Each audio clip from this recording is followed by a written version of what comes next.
여러분, 그렇습니다. 승리 이후에 우리가 어떻게 반응하냐에 따라서 우리 삶의 모습은 완전히 달라질 수가 있는 것입니다. 어떤 사람은 이전의 작은 성공으로 인하여 이후에 크게 넘어지는 사람이 있습니다. 반면 어떤 사람은 이전의 승리가 디딤돌이 되어서 이후에 더 큰 성공을 경험하는 사람도 있는 것입니다. 겸손의 차이인 것이죠. 아브라함은 바로 그 후자의 모습을 오늘 본문 가운데 보여주고 있습니다. 아브라함은 지금 제1차 중동 전쟁에 승리하여 개선장군의 모습으로 가나안 땅 가운데 복귀하고 있습니다. 그 가운데 지금 개선식이 벌어지고 있는 것입니다. 가나안 땅 가운데 북방의 엘람 왕이 4개의 군대와 연합하여 가나안 땅 5부족을 쳐들어왔습니다.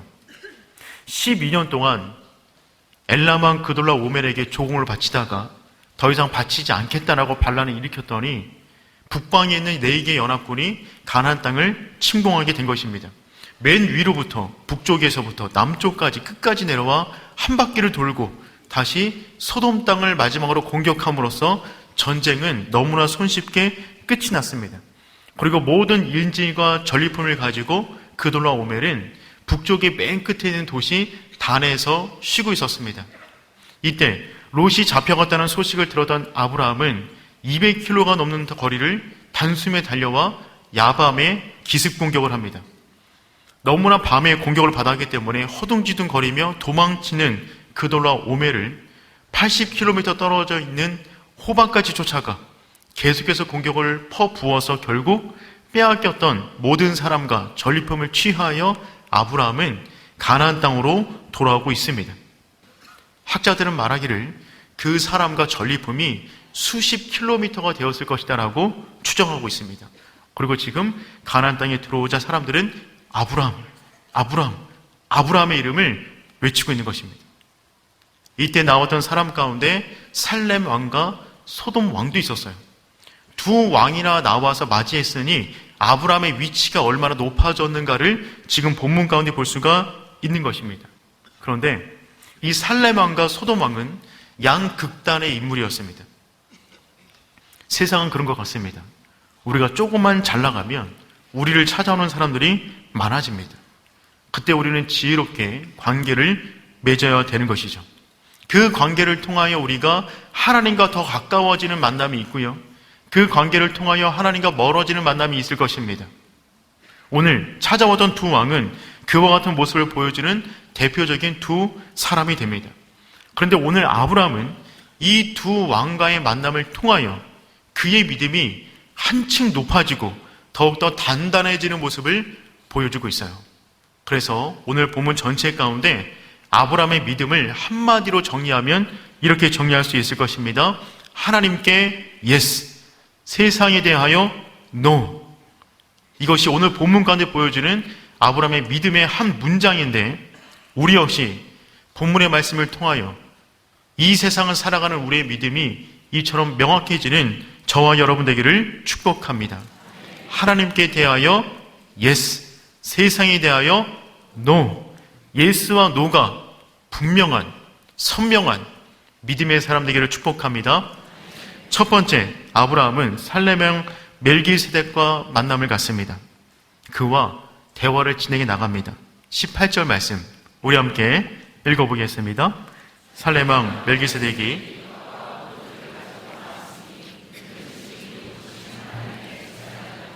아멘. 성경은 멜기세덱을 표현할 때 살렘 왕이다 라고 표현하고 있어요. 살렘은 평화라는 의미를 갖고 있습니다. 그러니까 살렘의 왕은 평화의 왕을 의미하는 것입니다. 그리고 멜기세덱이라는 이름의 뜻 자체가 의의 왕이라는 의미를 가지고 있어요. 그러니까 살렘 왕 멜기세덱은 평화의 왕, 의의 왕이라는 이름이 되는 것이죠. 그런데 이 멜기세덱은 왕일 뿐만 아니라 제사장이었습니다. 오늘 본문 말씀 다시 한번 보시면 지극히 높으신 하나님의 제사장이었다라고 표현하고 있어요. 성경 가운데 제사장이라는 용어가 맨 처음 등장하는 본문이 바로 오늘의 본문의 말씀이 되는 것입니다. 그러니까 정리해보면 멜기세덱은 왕이면서 하나님의 제사장이었어요. 그리고 오늘 본문 가운데 행하고 있는 역할은 선지자의 역할을 감당하고 있습니다. 그러니 다시 한번 정리해보면 멜기세덱은 이 본문에서 갑자기 등장하게 되었는데 그는 왕이면서 제사장이면서 선지자의 역할을 감당하고 있는 것이죠. 여기서 우리는 이와 같은 질문을 하나 갖게 됩니다. 그것은 무엇이냐면 하나님은 아브라함을 갈대아 우르에서 부르셔서 하나님을 모르는 땅 가나안 땅에 아브라함을 보내셔서 그 땅 가운데 믿음의 조상으로 삼으셨습니다. 그러니까 그 전까지 가나안 땅 가운데 하나님을 알고 있는 사람이 아무도 없었을 것입니다. 근데 어느 순간에 아브라함이 전쟁을 끝내고 돌아왔더니만 한 왕이 나왔는데 그 왕이 왕일 뿐만 아니라 지극히 높으신 하나님의 제사장이라고 말을 하는 것입니다. 그렇다면 이 땅에도 아브라함 이전에 예수 믿는 사람이 있었단 말입니까? 이 사람이 제사장이라고 한다면 하나님을 믿는 사람 무리들이 있단 말입니까?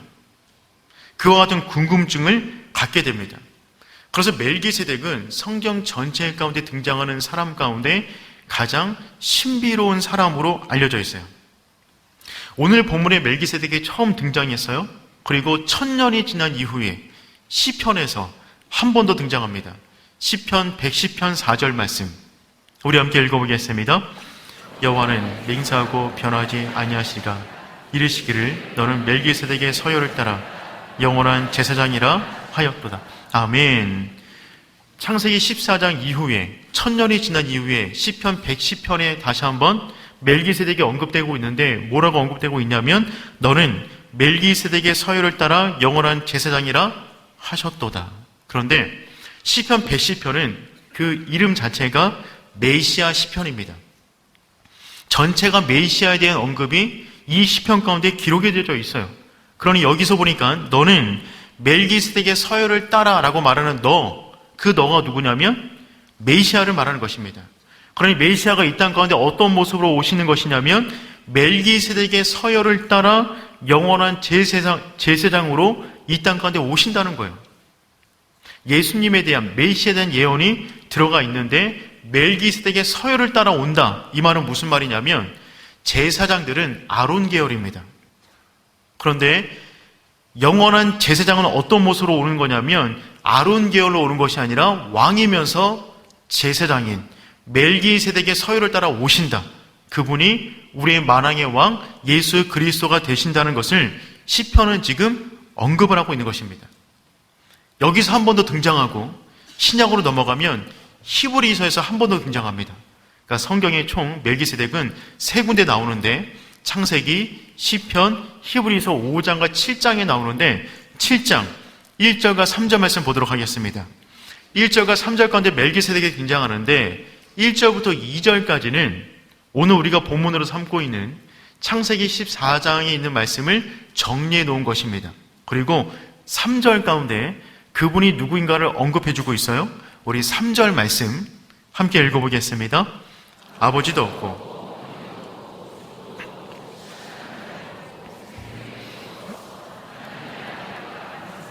항상 제사장으로 있느니라. 아멘. 그 멜기세덱을 설명하고 있는데 그분에게 없는 것들을 설명하고 있습니다. 그 없는 것이 무엇이냐면 아버지가 없고 어머니가 없고 족보가 없고 시작이 없고 끝이 없다.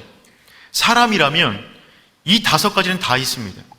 그런데 멜기세덱 그분은 없다. 이 말은 무슨 말이냐면 그분은 사람이 아니라 메시아, 우리의 영원한 제사장이다는 것을 표현하고 있는 것입니다. 그러니 이 멜기세덱은 누구냐면 예수 그리스도 오실 성육식 하신 예수 그리스도의 예표로서 보여주고 있는 그림자와 같은 존재가 멜기세덱이 되는 것입니다. 예수 그리스도가 이 땅 가운데 오시기 전에 이스라엘이라는 나라가 만들어지기 전에 이스라엘에게 율법이 주어지기 전부터 예수 그리스도는 우리 인생 가운데 영원한 제사장이 되신다는 것을 지금 창세기 14장의 모습에서 보여주고 있는 것입니다.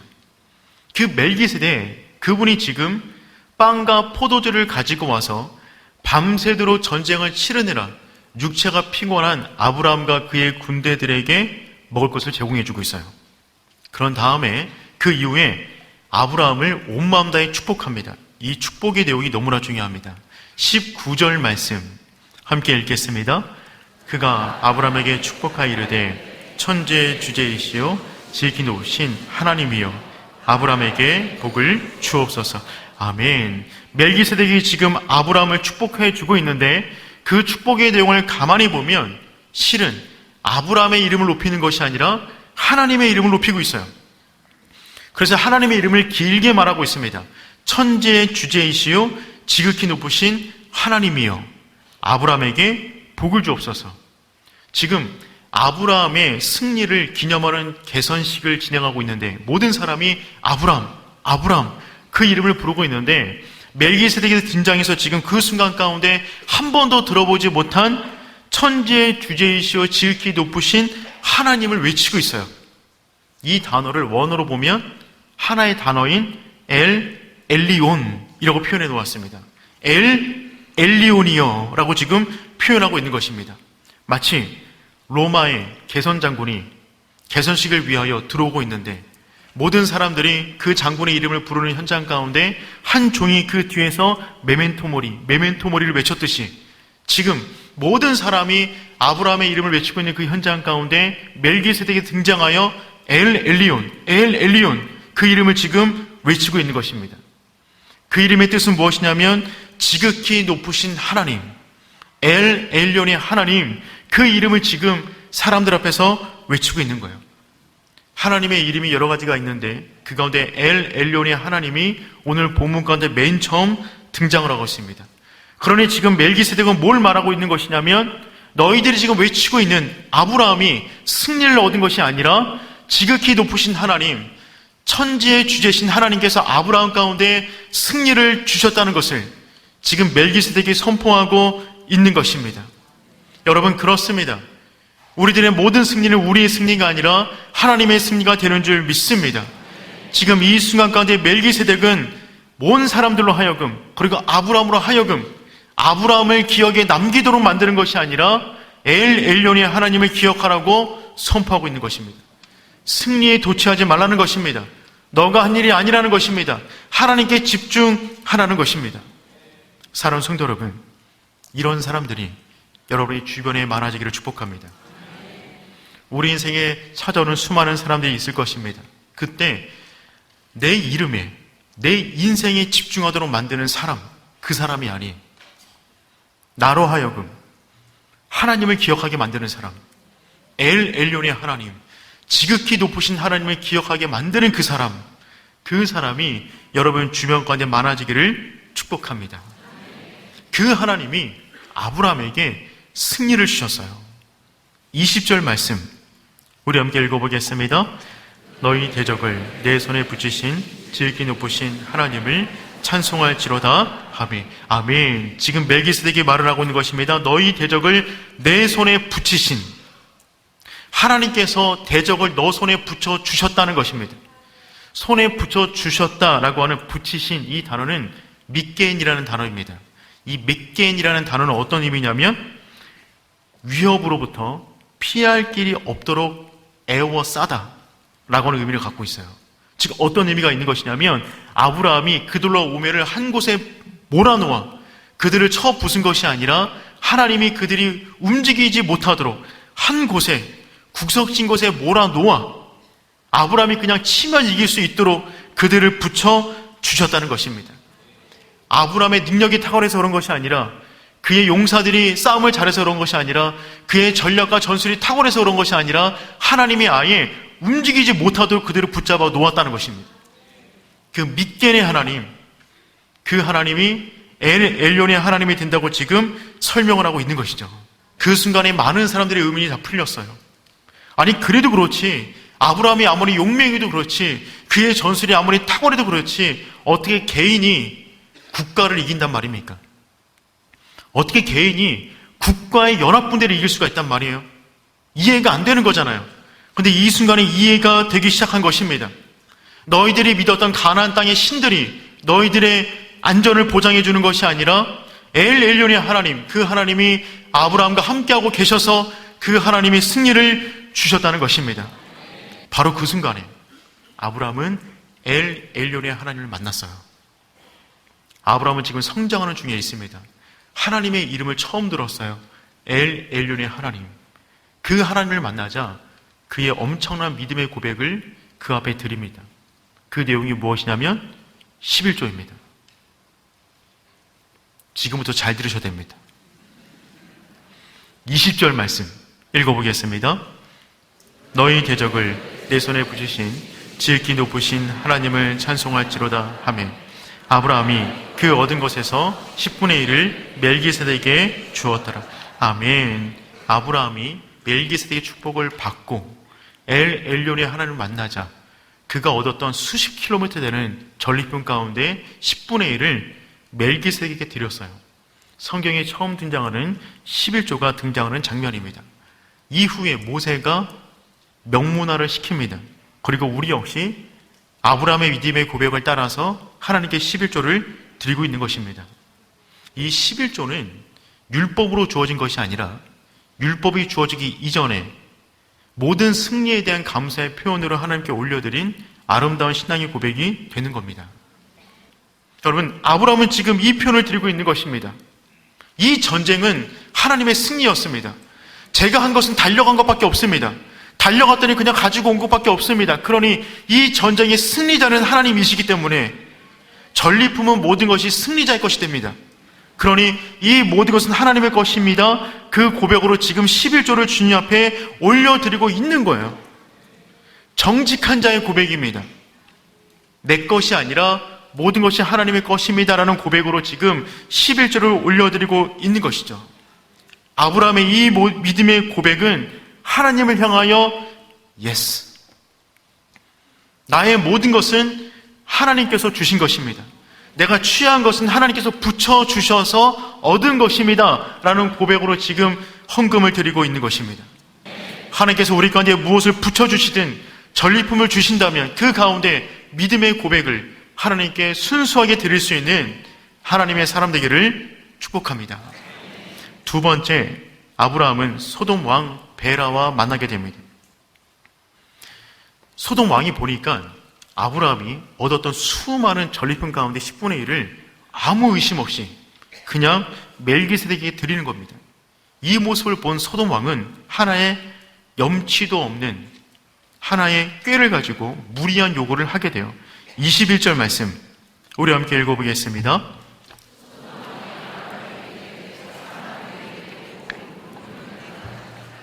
소돔 왕은 염치가 없는 왕입니다. 이 왕의 이름은 이전에 보면 베라라고 되어 있는데 베라란 악의 자녀라는 이름의 뜻이 됩니다. 이 사람은 전쟁이 벌어졌을 때 역청구동에 빠졌어요. 너무 창피했어요. 군사들이 다 도망갔습니다. 그것 때문에 살아남았어요. 역청구동에 빠져가지고. 그런데 지금 보니까 나라가 다 망가졌고 사람이 다 뺏겼습니다. 그 가운데 이 소돔 왕은 아브라함을 본 다음에 몰상식한 부탁을 하게 됩니다. 전쟁에서 이기게 되면 모든 것은 다 승리자의 것이 됩니다. 근데 지금 이 패배한 사람이 갑자기 등장하더니만 갑자기 물건은 재물은 너가 다 가지고 사람은 전부 다 나에게 넘기라고 명령을 내리고 있어요. 이것은 정말 상식에 어긋나는 것입니다. 소돔 왕은 지금 왜 이렇게 말을 하는 것일까요? 소돔 왕은 이제 나라를 다시 재건해야만 합니다. 그런데 염치가 없고 너무 창피해요. 나라를 어떻게 세워야 될지 모르는 상황인 것입니다. 그때 지금 소돔 왕은 꾀를 내어서 아브라함을 용병 취급하고 있는 겁니다.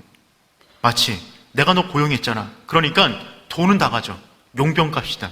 그런데 사람은 나에게 건네 라고 지금 명령적으로 말을 하면서 허세를 떨고 있는 것입니다. 이때 아브라함은 단호하게 이처럼 말을 합니다. 23절 말씀 읽어보겠습니다. 내 말이 내가 아브라함으로 치부하게 하였다 할까 하여 내가 속한 것은 실한 오락이라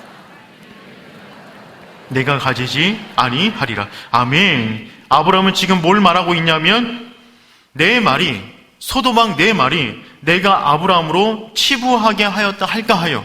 치부하다라는 말은 무슨 말이냐면 부자로 만들다는 뜻입니다. 소돔 왕 내가 나에게 물질을 주어 아브라함이 부자가 됐다라는 소문이 날까 하여 내게 속한 것은 실한 오락이라도 내가 취하지 않겠다는 것입니다. 지금 뭘 말하고 있는 것이냐면 나는 너와 계약하지 않겠다는 것입니다.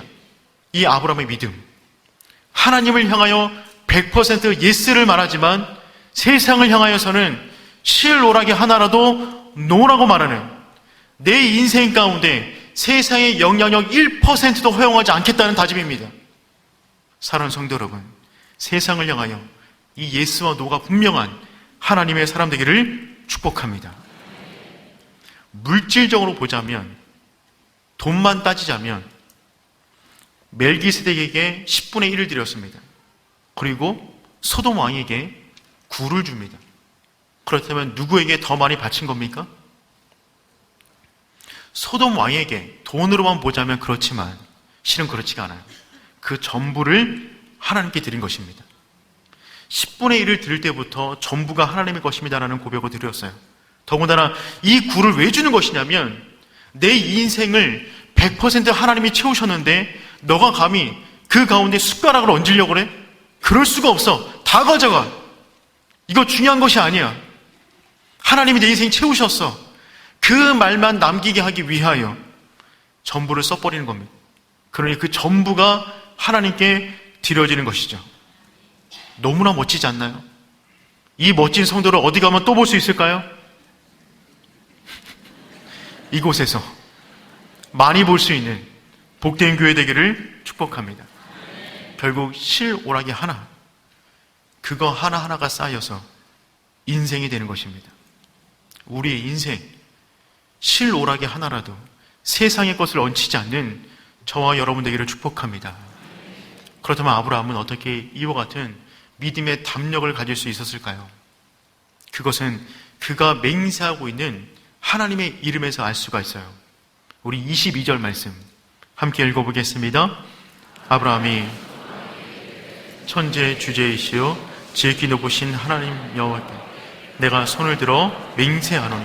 아멘. 지금 아브라함이 소돔왕 앞에서 손을 들어 맹세하고 있어요. 그런데 맹세하는 이름을 보세요. 그 이름이 뭐냐면 천지의 주제이시오 지극히 높으신 하나님, 엘ион의 하나님의 이름으로 지금 맹세를 하고 있어요. 이 이름은 언제 배운 거죠? 조금 전에 멜기세덱으로부터 들었던 그 이름입니다. 그 이름을 받자마자 그 이름의 권세를 지금 사용하고 있는 것입니다. 그 이름의 권세를 사용하는데 아브라함은 하나를 가르쳐주면 둘을 아는 사람이었어요. 멜기세덱이 말한 이름은 하나님에게서 끝나요. 그런데 그 뒤에 여호와를 붙였어요. 그래서 아브라함은 천지의 주제이시오 지극히 높으신 하나님 여호와께 손을 들어 맹세한다 라고 표현하고 있습니다. 여호와라는 표현은 언약에 신실하신 하나님이에요. 약속에 신실하신 하나님입니다. 그러니 멜기세덱에게 받은 하나님에게다가 자신의 신앙의 간증을 붙여서 엘리온 여호와 하나님의 이름으로 맹세하고 있는 것입니다. 그 하나님 만날 때 우리는 세상을 살아가면서 기죽지 않습니다. 지극히 높으신 하나님이에요. 이 세상이 아무리 커도 하나님이 그 세상보다 훨씬 더 크십니다. 우리의 문제가 아무리 높아도, 우리의 근심이 아무리 높아도 지극히 높으신 하나님의 손이 닿는 곳에 다 있어요. 그 하나님 만나면 우리는 세상 가운데 우리가 움켜쥐고 있었던 것 여유롭게 놓으며 그분의 옷자락을 붙잡으며 살아가게 되는 줄 믿습니다. 하나님을 향하여 무조건 예스, 세상을 향하여 실오라기 하나라도 노, 예스와 노가 선명한 하나님의 사람 되기를 축복합니다.